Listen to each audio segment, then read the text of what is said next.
We're at the very, very early stage of the intelligence Big Bang. Being a multi-planet species greatly increases the probable lifespan of civilization or consciousness or intelligence, both biological and digital. I think we're quite close to digital superintelligence. If it doesn't happen this year, next year for sure.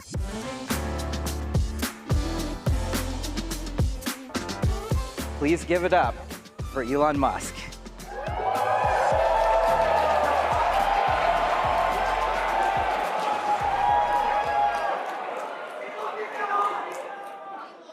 Elon, welcome to AI Startup School. We're just really blessed to have your presence here today. Thanks for having me.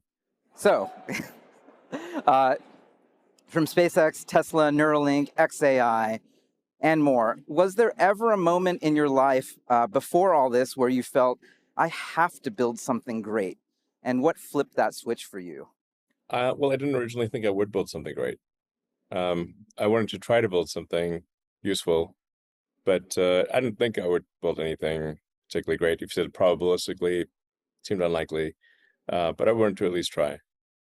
So you're talking to a room full of people who are all technical engineers, often some of the most eminent AI researchers coming up in the game.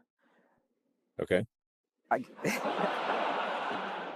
I think we should. I like the term engineer better than researcher. I mean, I suppose if there's some fundamental algorithmic breakthrough, it's a research, but otherwise it's engineering. Maybe let's start way back. I mean, when you were, this is a room full of 18 to 25-year-olds. It skews younger because the founder set is younger and younger. Can you put yourself back into their shoes when you were 18, 19, learning to code, even coming up with a first idea for Zip2? What was that like for you? Yeah, back in '95, I was faced with a choice of either do grad studies, PhD at Stanford, in material science, actually working on ultracapacitors for potential use in electric vehicles, essentially trying to solve the range problem for electric vehicles, or try to do something in this thing that most people had never heard of called the internet. And I talked to my professor, who was Bill Nix, in the material science department, and said, like, can I defer for the quarter because this will probably fail, and then I'll need to come back to college. And then he said, this is probably the last conversation we'll have, and he was right. So, but I thought things would most likely fail, not that they would most likely succeed. Um, and then in '95, I wrote basically, I think the first or close to the first maps, directions, internet, white pages and yellow pages on the internet.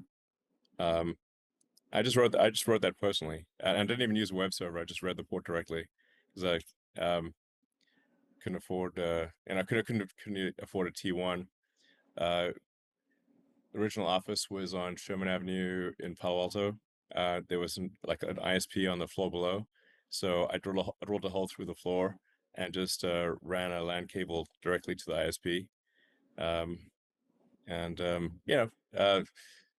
My brother joined me and another co-founder, Greg Curry, who passed away, and we at the time we couldn't even afford a place to stay, so we just the office was $500 a month, so we just slept in the office and then showered at the YMCA on Page Mill in El Camino.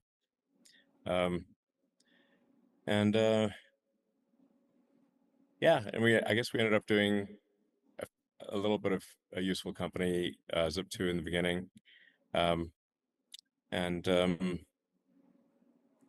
we did build a lot of really good software technology, but we're somewhat captured by the legacy media companies, and that Knight Ridder, New York Times, and the Hearst, whatnot, were investors and customers, and also on the board.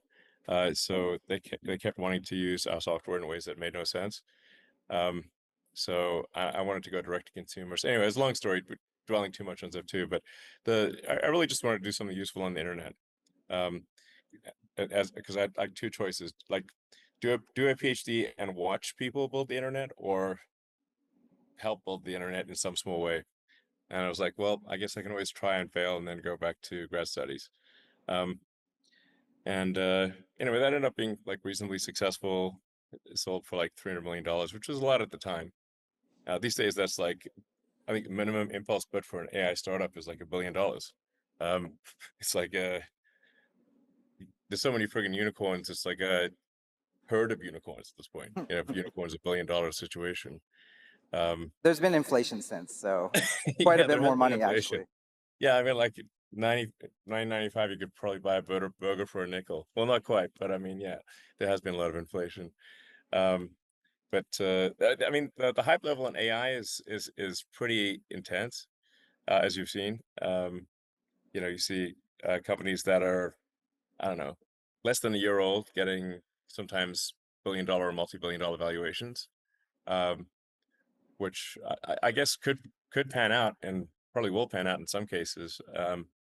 But it is eye-watering to see some of these valuations. Um, yeah, what do you think? I mean, we'll I'm pretty bullish personally. Yeah, what can you I'm say pretty about that? bullish, honestly. So I think the Sure, people in this room are going to create a lot of the value that you know, a billion people in the world should be using this stuff, and sure. we're not even we're scratching the surface of it. I love the internet story in that even back then, you know, you are a lot like the people in this room back then, in that you know the heads of all the CEOs of all the legacy media companies look to you Yeah. as the person who understood the internet. And a lot of the world, the you know the corporate world, like the world at large that does not understand what's happening with AI, they're going to look to the people in this room for exactly that. It sounds like you know what are some of the tangible lessons? It sounds like one of them is don't give up board control or be careful about have a Well, really good lawyer. uh, I guess with my first startup, the big the really the mistake was having too much shareholder and board control from legacy media companies who then necessarily see things through the lens of legacy media, and that they'll kind of make you do things that seem sensible to them, but aren't really don't make sense with the new technology. I know I should point out that I didn't actually at first intend to start a company. I tried to get a job at Netscape. I sent my resume into Netscape, and Mark Andreessen knows about this. And but I don't think he ever saw my resume, and then nobody responded. So and then I tried hanging out in the lobby of Netscape to see if I could like bump into someone, but I was like too shy to talk to anyone. So I'm like, man, this is ridiculous. So I'll just write software myself and see how it goes. So it wasn't actually from the standpoint of like I want to start a company. I just want to be part of building, you know, the internet in some way. And since I couldn't get a job at an internet company, I had to start a internet company. Anyway, yeah, I mean, from an AI will so profoundly change the future. It's difficult to fathom how much, but you know, the economy, assuming we don't things don't go awry, and like AI doesn't kill us or will end itself, um, then you'll see ultimately an economy that is not 10 times more than the current economy. Ultimately, like if we become, say, or whatever our future machine descendants, or but mostly machine descendants become like a Kardashev scale 2 civilization or beyond, we're talking about an economy that is thousands of times, maybe millions of times bigger than the economy today. So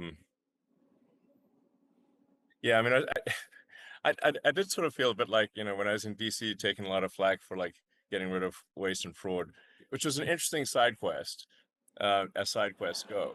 Um, but as Got to get learning, back to the you main know, quest. yeah, I got to get back to the main quest here. So back to the main quest. But I did feel, you know, a little bit like there's, you know, it's like fixing the government is kind of like there's like, say, the beach is dirty and there's like some needles and feces and like trash and you want to clean up the beach. But then there's also this like 1,000-foot wall of water, which is a tsunami of AI. Like, and how much does cleaning the beach really matter if you got a 1,000-foot tsunami about to hit? Not that much. Oh, So we're that's glad you're AI. back on the main quest. It's very important. Yeah, back to the main quest. Building technology, which is what I like doing. Yeah. Um, it's just so much noise. Like this, the signal to noise ratio in politics is terrible. So um, I mean, I live there, in San Francisco, so you don't need to tell me twice. yeah, DC is like kind of. I guess it's all politics in DC, but um, the if you're trying to build a rocket or cars, or you're trying to have software that compiles and runs reliably, then you have to be maximally truth-seeking, or your software or your hardware won't work. Um, like there's no, you can't fool math. Like math and physics are rigorous judges. So I'm used to being in like a maximally truth-seeking environment, and that's definitely not politics. Um, so anyway, I'm glad to be back in technology. I guess I'm kind of curious, going back to the Zip2 moment, you had hundreds of millions of dollars, or you had an exit of worth hundreds Um, of millions of yeah, I mean, dollars. I got $20 million Right. before Okay, so tax. you solved the money problem, at least. Um, and you basically took it and you kept rolling with X.com, which Yeah. became PayPal and Confinity. Yes. I kept the chips on the table. Yeah. So Not everyone does that. A lot of the people in this room will have to yeah. make that decision, actually. What drove you to jump back into the ring? Well, I think I felt for with Zip2, we built like incredible technology, but it never really got used. Um, I think at least from my perspective, we had better technology than say Yahoo or anyone else, but it was constrained by our customers. Um, And so I wanted to do something that where, okay, we wouldn't be constrained by our customers, go direct to consumer. And that's what ended up being like X.com, PayPal, essentially X.com merging with Confinity, which together created PayPal. And then that actually, the sort of PayPal diaspora has, it might have created more companies than, so there's more companies than probably anything in the 21st century, so many talented people were at the combination of Confinity and X.com. um so I just wanted to, like, I felt like we kind of got our wings clipped somewhat with Zip 2, and it's like, okay, what if our wings aren't clipped and we go direct to consumer? And that's what PayPal ended up being. But yeah, with I got that like $20 million check for my share of Zip 2. At the time, I was living in a house with four housemates, um, and had like, I don't know, 10 grand in the bank. And then the this check arrives in the mail, of all places, and it's in the mail. And then my bank balance went from 10,000 to 20 million and 10,000. You're like, well, okay. Still have to pay taxes on that and all, but then I ended up putting almost all of that into X.com, and as you said, like, just kind of keeping almost all the chips on the table. Um, and Yeah, and then after PayPal, I was like, well, I was kind of curious as to why we had not sent anyone to Mars. And I went on the NASA website to find out when we're sending people to Mars, and there was no date. I thought maybe it was just hard to find on the website, but in fact, there was no real plan to send people to Mars. So then, I've come. This is such a long story, so I don't want to take up too much time here. But I the think we're all listening with rapt attention. so I was actually I was on the Long Island Expressway with my friend Deo Resi. We were like housemates in college, and Dale was asking me what we're gonna do. What am I gonna do after PayPal? And I was like, it's like, I don't know. I guess maybe I'd like to do something philanthropic in space, because I didn't think I could actually do anything commercial in space, because that seemed like the purview of nations. So, um, but I'm kind of curious as to when we're gonna send people to Mars, and that's when I was like, oh, it's not on the website. And then I started digging on, not there's nothing on the NASA website. So then I started digging in, and uh, and I'm definitely summarizing a lot here, but um, I my first idea was to do a philanthropic mission to Mars called Life to Mars, where it would send a small greenhouse with seeds and dehydrated nutrient gel, land that on Mars and grow, hydrate the gel, and then you'd have this great sort of money shot of green plants on a red background. Um, for the longest time, by the way, I didn't realize money shot, I think, is a porn reference, uh, but anyway, the point is that that would be the great shot of green plants on a red background, and to try to inspire, NASA and the public to send astronauts to Mars. As I learned more, I came to realize. Oh, and along the way, by the way, I went to Russia in like 2001 and 2002 to buy ICBMs, which is like, that's an adventure. You go and meet with Russian high command and say, I'd like to buy some ICBMs.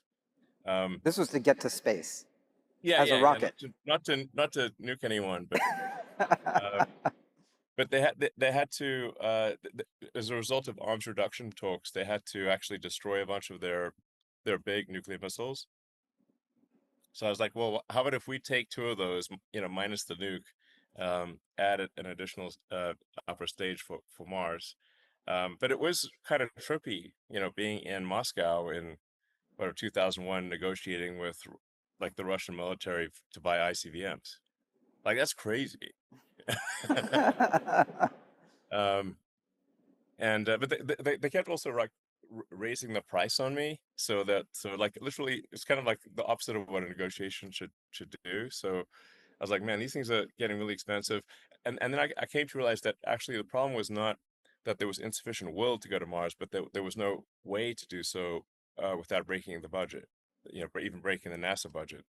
So that's where I decided to start SpaceX to advance rocket technology to the point where we could send people to Mars.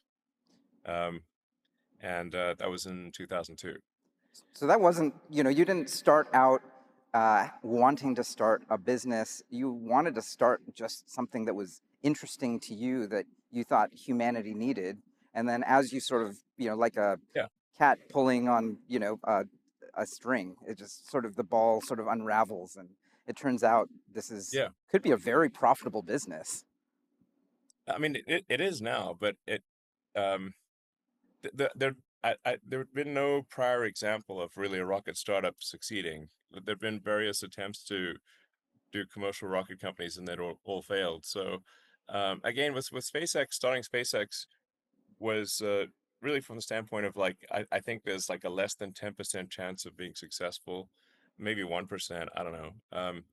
But if a startup doesn't do something to advance rocket technology, it's definitely not coming from the big defense contractors, because they just impedance match to the government, and the government just wants to do very conventional things. So it's either coming from a startup or it's not happening at all. So like a small chance of success is better than no chance of success. And so that yeah, so that SpaceX, uh, I started that in mid 2002, expecting to fail. Like I said, probably 90% chance of failing. And even like when recruiting people, I didn't like try to make out that it would. I said we're probably going to die, but small chance we might not die. And but this is the only way to get people to Mars and advance the state of the art. And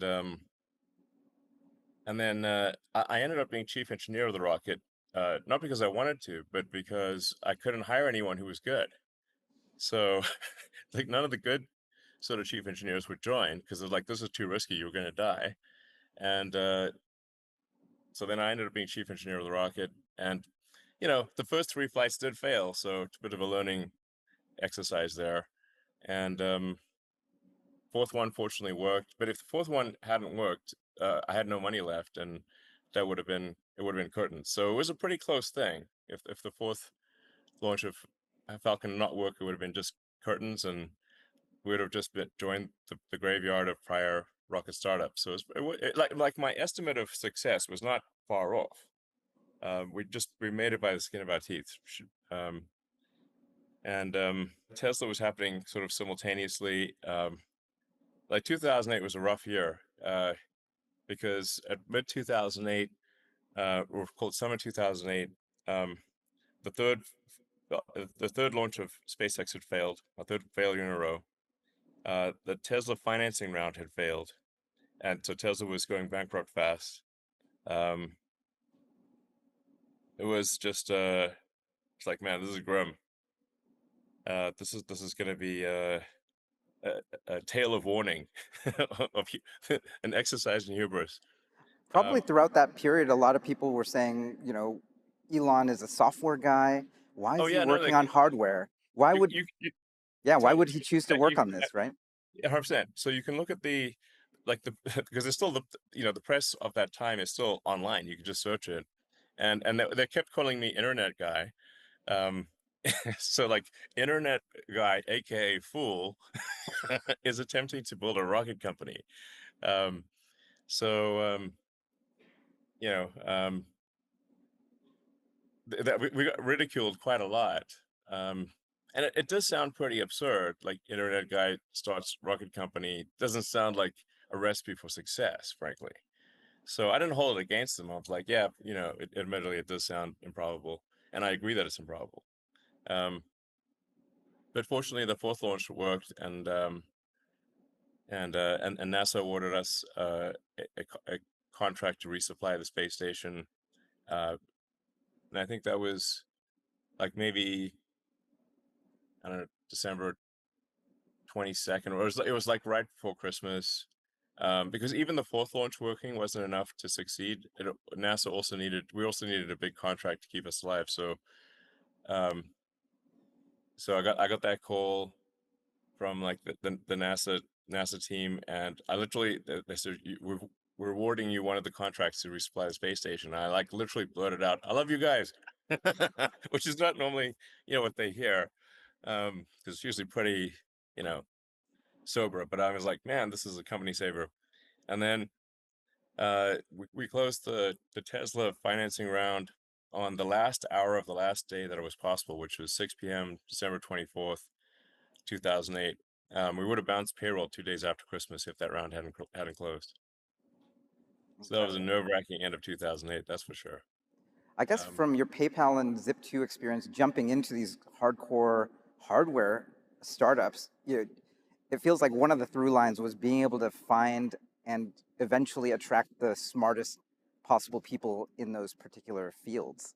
You know, yeah, what would, I mean, the people in this room, like most of the people here, I don't think have even managed a single person yet. They're just starting their careers. What would you tell to, the Elon who's never had to do that yet?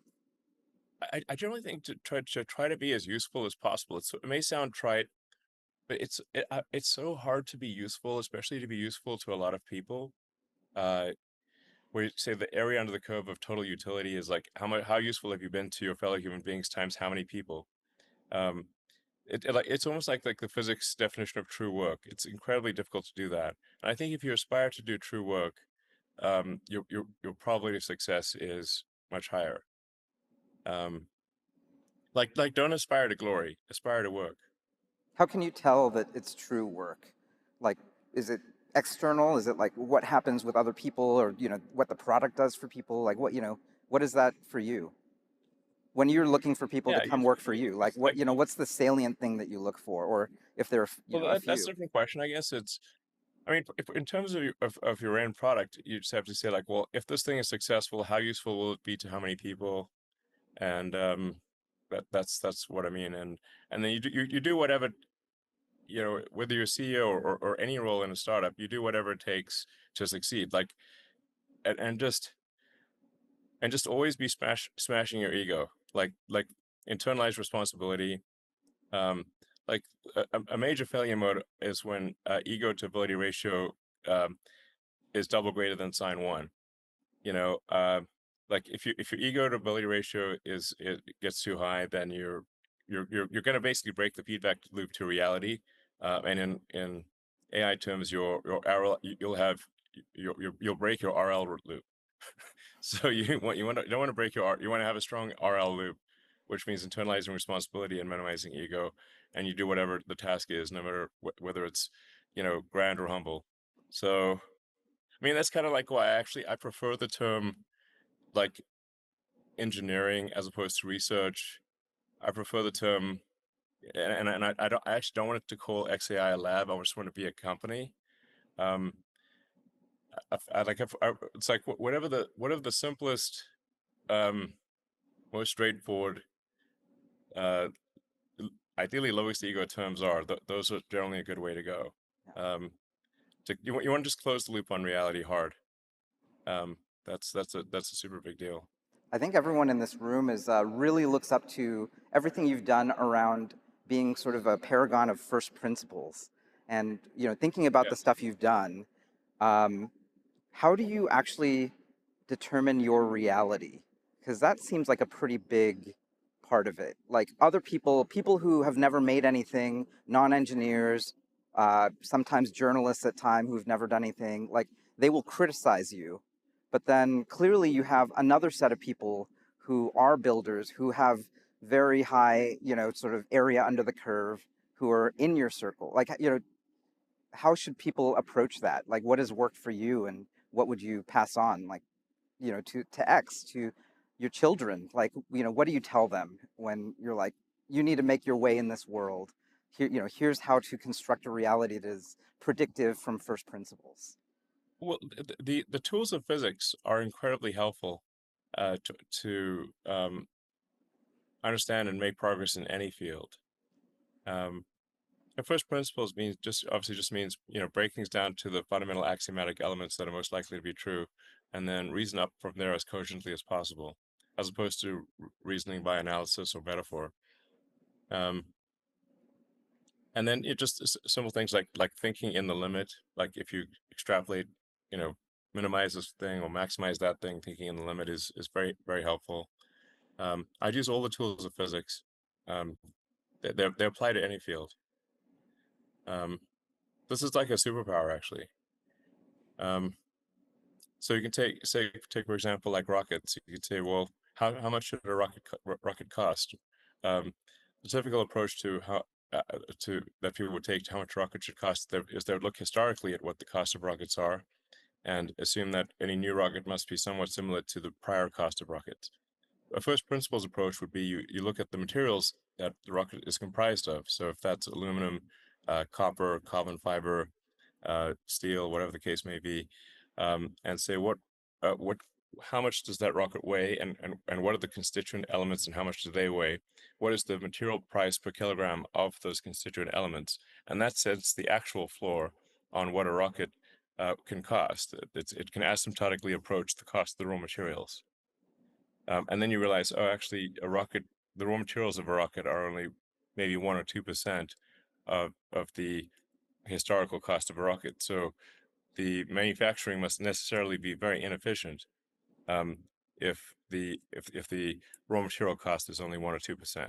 That would be a first principles analysis of the potential for the cost optimization of a rocket, and that's before you get to reusability. To give an AI sort of AI example, I guess last year for XAI, when we were trying to build a, a training supercluster, we went to the various suppliers to ask. They said this was beginning of last year that we needed 100,000 H100s to be able to train coherently, and their estimates for how long it would take to complete that were 18 to 24 months. It's like, well, we need to get that done in 6 months. So then, um, or we won't be competitive. So then, if you break that down, what are the things you need? Well, you need a building, you need power, you need cooling. Um, we didn't have enough time to build a building from scratch, so we've had to find an existing building. So we found a factory that was no longer in use in Memphis that used to build Electrolux products. But then the input power was 15 megawatts, and we needed 150 megawatts. So we rented generators and had generators on one side of the building, and then we have to have cooling. So we rented about a quarter of the mobile cooling capacity of the U.S. and put the chillers on the other side of the building. That didn't fully solve the problem because the power variations during training are very big. So you can have power can drop by 50% in 100 milliseconds, which the generators can't keep up with. So then we added Tesla Megapacks and modified the software in the Megapacks to be able to smooth out the power variation during the training run. And then there were a bunch of networking challenges because the networking cables, if you're trying to make 100,000 GPUs train coherently, are very challenging. Almost, it So sounds like almost any of those things you mentioned, I could imagine someone telling you very directly, no, you can't have that, you can't have that power, you can't have this. And it sounds like one of the salient pieces of first principles thinking is actually, let's ask why. Let's, figure that out, and actually let's Yeah. challenge the person across the table. And if I don't get an answer that I feel good about, I'm gonna, not allow that to be. I'm not gonna let that no to stand. Is that? I mean, that feels like something that, everyone. If someone were to try to do what you're doing in hardware seems to uniquely need this. In software, we have lots of, fluff and things that, it's like we can add more CPUs for that, it'll be fine. But in hardware, it's just not going to work. I think these general principles of first principle thinking apply to software and hardware, apply to anything really. I'm just using kind of a hardware example um, of how we were told something is impossible, but once we broke it down into the constituent elements of we need a building, we need power, we need cooling, we need uh, we need power smoothing, and then we could solve those constituent elements. Um, but it was and then we just ran the networking operation to do all the cabling, everything in 4 shifts, 24/7, and I was like sleeping in the data center and also doing cabling myself. Um, and there were a lot of other issues to solve. You know, nobody had done a training run with 100,000 H100s training coherently last year. I mean, maybe it's been done this year. I don't know, but and then we ended up doubling that to 200,000, and so now we've got 150,000 H100s, 50K H200s, and 30K GB200s in the Memphis training center, and we're about to bring 110,000 GB200s online at a second data center, also in the Memphis area. Is it your view that, pre-training still working, and, larger the scaling laws still hold, and whoever wins this race will have basically the biggest, smartest possible model that you could distill? Well, there's other various elements that um, beside competitiveness for large AI. Um, there's for sure the talent of the people matter. Um, the scale of the hardware matters, and how well you're able to bring that hardware to bear. So you can't just order a whole bunch of GPUs and if they don't, then you can't just plug them in. So you've got to get a lot of GPUs and have them um, trained coherently and stably. Um, then it's like, what unique access to data do you have? I guess distribution matters to some degree as well. Like, how do people get exposed to your AI? Those are critical factors for if it's going to be like a large foundation model that's competitive. Um, you know, as many have said, I think my friend Elias Sutskeyer has said, uh, we've kind of run out of pre-training data of human-generated like human-generated data. You run out of tokens pretty fast. Um, of certainly of high quality tokens, and then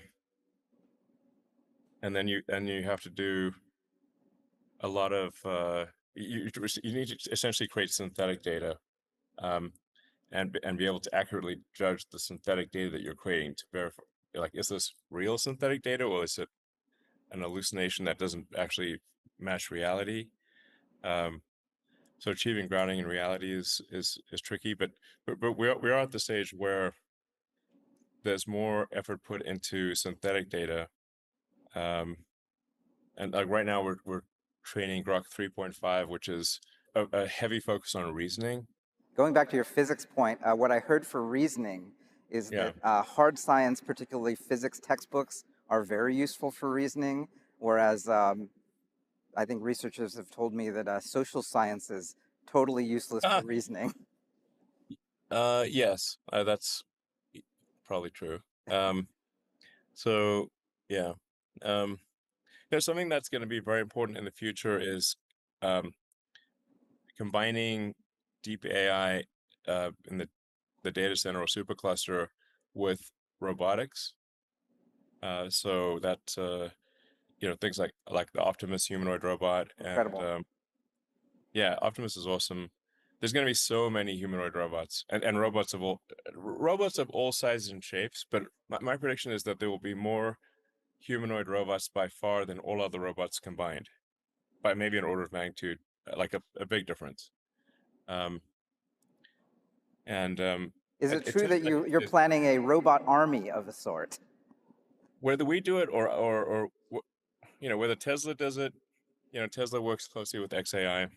Um, like you've seen how many humanoid robot startups are there. Like it's like I think Jensen Huang was on stage with a massive number of robots, you know, robots from different companies. I think there was like a dozen different humanoid robots. So I mean, I guess part of what I've been fighting and maybe what has slowed me down somewhat is that I'm a little I don't want to make Terminator real, you know. So I've been sort of, I guess, at least until recent years, dragging my feet on AI and humanoid robotics. And then I sort of come to the realization it's happening whether I do it or not. So you got really two choices. You could either be a spectator or a participant. And so like, well, I guess I'd rather be a participant than a spectator. So now it's, pedal to the metal on humanoid robots and digital superintelligence. So I guess, there's a third thing that everyone has heard you talk a lot about that I'm really a big fan of, becoming a multiplanetary species. Where does this fit? This is all, not just a 10 or 20-year thing, maybe a 100-year thing. Like it's a many, many generations for humanity kind of thing. You know, how do you think about it? There's, AI, obviously, there's embodied robotics, and then there's being a multiplanetary species. Does everything sort of feed into that last point? Or, what are you driven by right now for the next 10, 20, and 100 years? Geez, 100 years, man. I hope civilization's around in 100 years. If it is around, it's going to look very different from civilization today. Um, I mean, I'd predict that there's going to be at least 5 times as many humanoid robots as there are humans, maybe 10 times. Um, and one way to look at the progress of civilization is percentage completion Kardashev. So if you're, Kardashev scale one, um, you've harnessed all the energy of a planet. Now, in my opinion, we've only harnessed maybe 1 or 2% of Earth's energy. So we've got a long way to go to be Kardashev scale one. Then Kardashev, Kardashev two, you've harnessed all the energy of a sun, which would be, I don't know, 1 billion times more energy than Earth, maybe closer to 1 trillion. Um, and then Kardashev 3 would be all the energy of a galaxy. Pretty far from that. So we're at the very, very early stage of the intelligence Big Bang. I hope we're on in terms of being multiplanetary. Like I think we'll have enough mass transferred to Mars within like roughly 30 years to make Mars self-sustaining, such that Mars can continue to grow and prosper even if the resupply ships from Earth stop coming. And that greatly increases the probable lifespan of civilization or consciousness or intelligence, both biological and digital. So that's why I think it's important to become a multi-planet species. And I'm somewhat troubled by the Fermi paradox. Like, why have we not seen any aliens? And it could be because intelligence is incredibly rare, and maybe we're the only ones in this galaxy. In which case, the intelligence of consciousness is this like tiny candle in a vast darkness, and we should do everything possible to ensure the tiny candle does not go out. And being a multi-planet species, or making consciousness multiplanetary, uh, greatly improves the probable lifespan of civilization. And it's the next step before going to other star systems. Once you at least have 2 planets, then you've got a forcing function for the improvement of space travel, and that ultimately is what will lead to consciousness expanding to the stars. It could be that the Fermi paradox dictates once you get to some level of technology, you destroy yourself. How do we Yeah, stay ourselves? How do we actually, what would you prescribe to, I mean, a room full of engineers? Like, what can we do to prevent that from happening? yeah. How do we avoid the great filters? One of the great filters would obviously be global thermonuclear war. Uh, so we should try to avoid that. Um, I guess building benign AI. robots that AI that loves humanity, and um, you know, robots that are helpful. Um, something that I think is extremely important in building AI is a very rigorous adherence to truth, even if that truth is politically incorrect.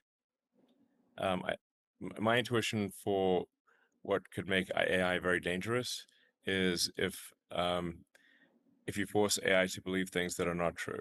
How do you think about, there's sort of this argument for open for safety versus closed for competitive edge.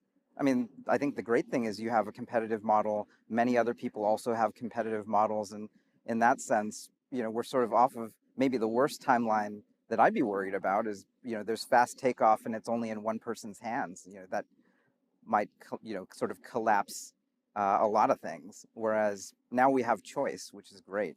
How do you think about Yeah, this? I do think there will be several deep intelligences, maybe at least five, um, maybe as much as 10. Um, I'm not sure that there's going to be hundreds, but it's probably close to, like, maybe there'll be like 10 or something like that, of which maybe four will be in the US. Um, so I don't think it's going to be any one AI that has a runaway capability. Um, but yeah, several deep intelligences, What will these deep intelligences actually be doing? Will it be scientific research or trying to hack each other? probably all of the above. Mm. Um, I mean, hopefully they will discover new physics, and I think they will very they're definitely going to invent new technologies. Um, like I think we're quite close to digital superintelligence. It may happen this year, and if it doesn't happen this year, next year for sure. A digital superintelligence defined as smarter than any human at anything.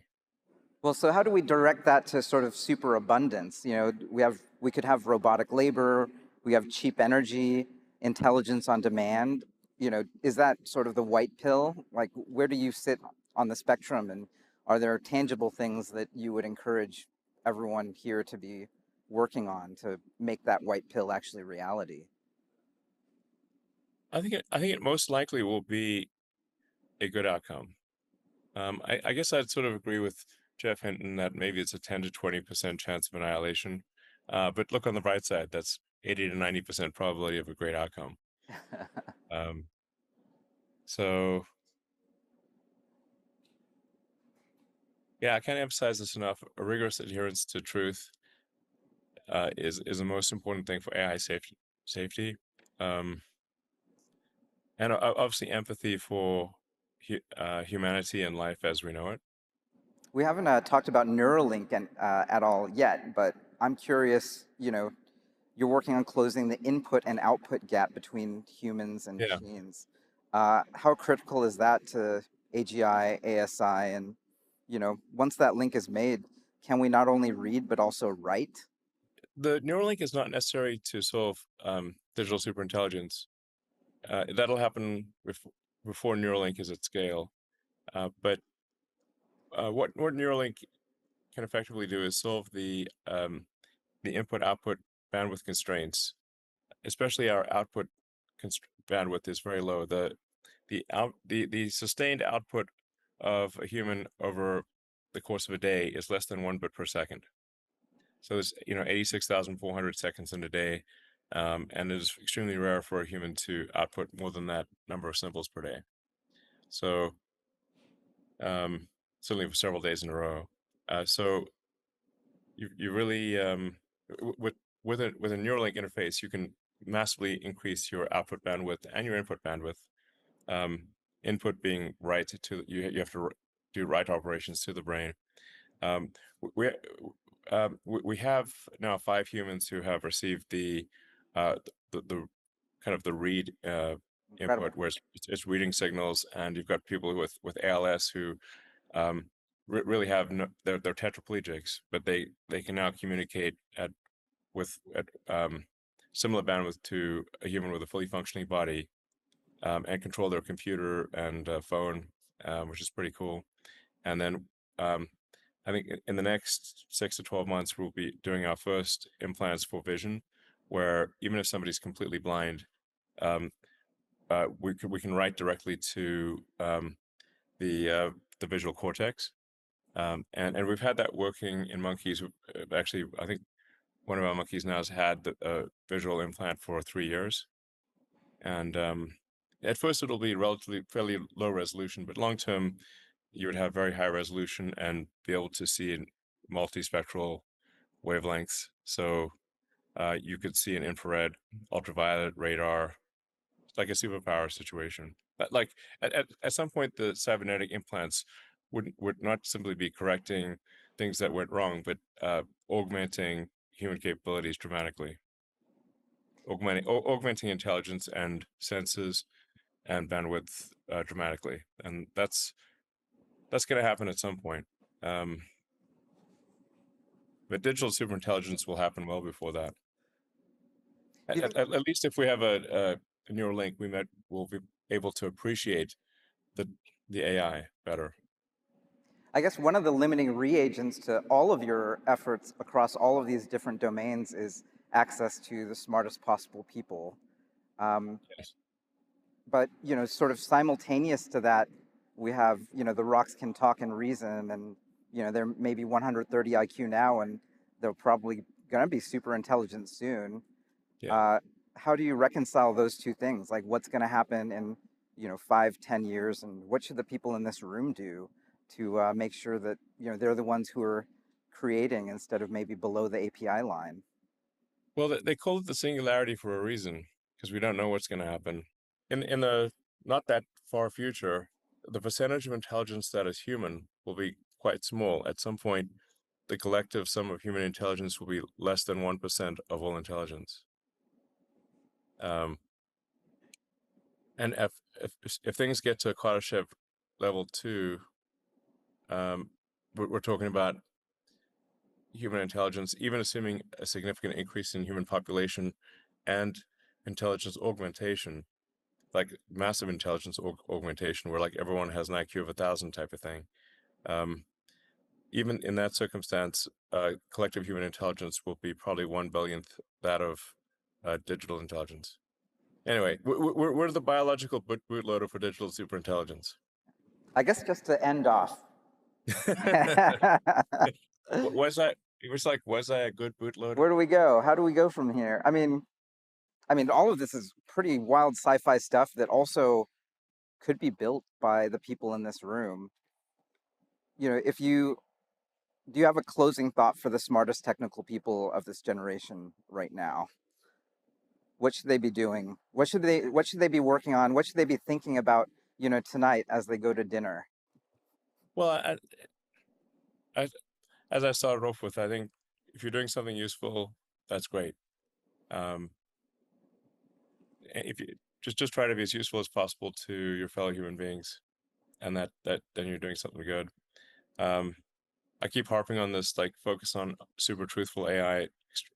That's the most important thing for AI safety. Obviously, if anyone's interested in working at XAI, please let us know. We're aiming to make Grok the maximally truth-seeking AI, and I think that's a very important thing. Hopefully, we can understand the nature of the universe. That's really, I guess, what AI can hopefully tell us. Maybe AI can maybe tell us where are the aliens, and how did the universe really start? How will it end? What are the questions that we don't know that we should ask? And are we in a simulation? Or what level of simulation are we in? Well, I think we're going to find Am out. I an NPC? Elon, thank you so much for joining us. Everyone, please give it up for Elon Musk. Thanks,